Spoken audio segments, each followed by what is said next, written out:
Hey, everybody. On this third day of Techmas, I have some important ones for you. There's some things that you've been noticing in Zoom that I think will be really helpful. The first is I'm going to open up the chat here. And if you hit the three dots, you want to make sure that you have one of two options.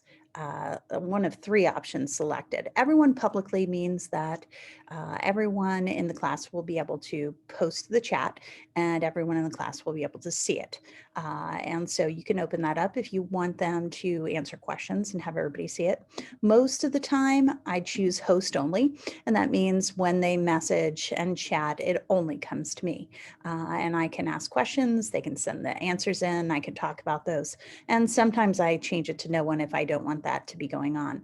I usually default it to everyone publicly or host only to make sure that I don't have a problem, but make sure you do not have it selected that everyone publicly and directly is selected, because then kids can have a sidebar chat with each other when they're Zooming. All right, so that's the chat tip.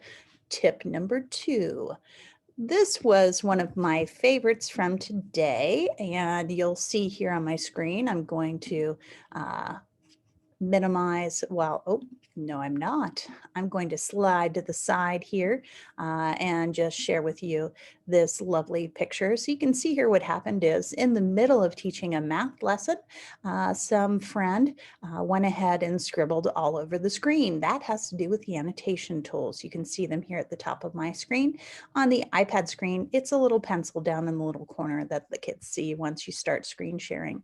If you don't want them to be able to write on your screen, you want to go to the More tab, the three dots, and make sure that you disable annotation for others. That's tip number two. Disabling the annotation means that they can't write on the screen anymore.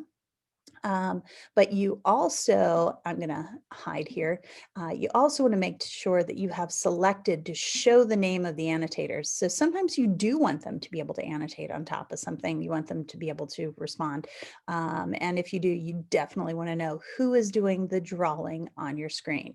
All right, so that's it for the third day of Techmas. 3 tips. Check your chat settings, disable annotations, and make sure you show the names of those annotators. I hope you have a great day.